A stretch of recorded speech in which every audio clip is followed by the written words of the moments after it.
Wali Kota Banjarmasin melantik pengurus Dewan Kesenian Banjarmasin di Aula Kayu Baimbai Balai Kota Banjarmasin, Jalan R.E. Mata Dinata Banjarmasin Tengah, besokan Sabtu 4 September 2021.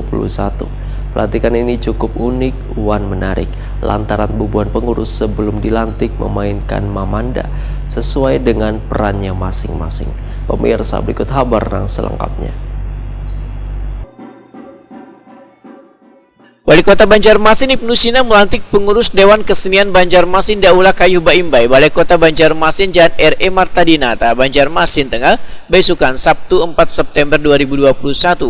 Pelantikan ini cukup unik wan menarik lantaran bubuhan pengurus sebelum dilantik memainkan memanda sesuai dengan perannya masing-masing. Bersedia dilantik Pak Juliansah? Ya. Baru saja Bupati lah. Dengan memanjatkan puji dan syukur kehadirat Allah Subhanahu wa Ta'ala atas segala taufik dan rahmatnya, maka pada hari ini Sabtu 4 September 2021, saya Wali Kota Banjarmasin dengan resmi melantik yang namanya tercantum dalam surat keputusan Wali Kota Banjarmasin nomor 467 tahun 2021 tertanggal 26 Agustus 2021 sebagai pengurus Dewan Kesenian Banjarmasin periode 2021-2026.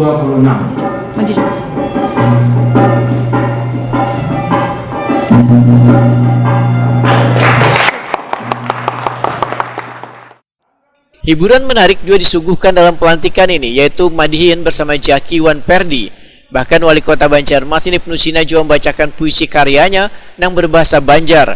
Wali Kota Banjarmasin Ibnu Sina Wetakuni Primatipi berharap pengurus baru Dewan Kesenian Banjarmasin bisa berkiprah dalam berbagai kesenian daerah. Hadirnya Dewan Kesenian Banjarmasin ini, ujar Ibnu Sina, akan turut membantu pemerintah dalam mendongkrak perekonomian Kota Seribu Sungai yang terpengaruh dengan adanya wabah pandemi COVID-19.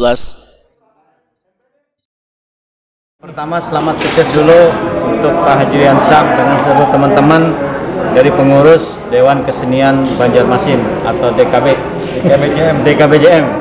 Mudah-mudahan kiprahnya di 2021 sampai 2026 ini bisa mengangkat kembali seni budaya di Kota Banjarmasin, dan Dewan Kesenian ini adalah mitra strategis pemerintah kota dalam mengembangkan kesenian dan budaya di Kota Banjarmasin.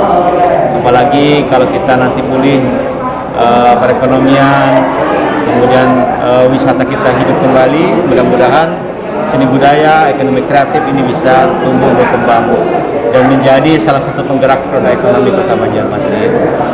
Kemudian kami berharap kerjasama selama ini itu terus dipupuk, dijalin, karena kemitraan itu penting.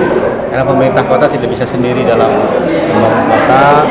Kalau ada Dewan Kesenian, khususnya yang berkesenian, ya berarti kan lebih perhatian lagi. Insya Allah demikian dukungan dari Dinas Kebudayaan Pariwisata, insya Allah akan kami sampaikan. Kemudian tadi juga sudah berkomunikasikan dengan Pak Kadis, mudah-mudahan bisa disupport juga untuk anggarannya.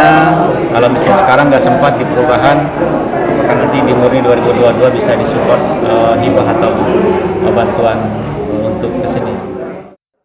Sementara itu, Ketua Dewan Kesenian Banjarmasin Hajari Ansah memedahkan hasil kesenian kadang hanya mempercantik kota, tapi menjadi inspirasi wan perkembangan intelektual. Dewan Kesenian Banjarmasin, ujar Hajari Ansah, dalam waktu dekat berencana akan menggelar sejumlah kegiatan yang kayak pameran, pagelaran, wan lomba sastra. Lebih mengintensifkan komunikasi dan kerjasama yang ke depan kita berharap makin, tadi seperti dikatakan Bang Diki, makin ramai secara kuantitas, secara kualitas makin bagus, dan makin memberikan peran pada seniman dalam sama-sama memajukan Kota Banjarmasin. Kan cukup menarik tadi itu kesenian mamanda. Mungkin kedepannya di Banjarmasin ini mengangkat kesenian tradisional kan untuk kedepannya. Masalahnya kan ada beberapa kesenian yang hidup punah. Kemarin masalah Bangamun kan kemudian ada rencana menjadikan jalan nama Kajaman. Bagaimana nih? Kan kita langsung nama gedung. Semalam kita ada mengusulkan nama Paman Jamhar atau Gusti Jamhar Akbar, selamatan legendaris Kota Banjarmasin sebagai nama gedung Menara Pandang Balah. Insya Allah karena secara raja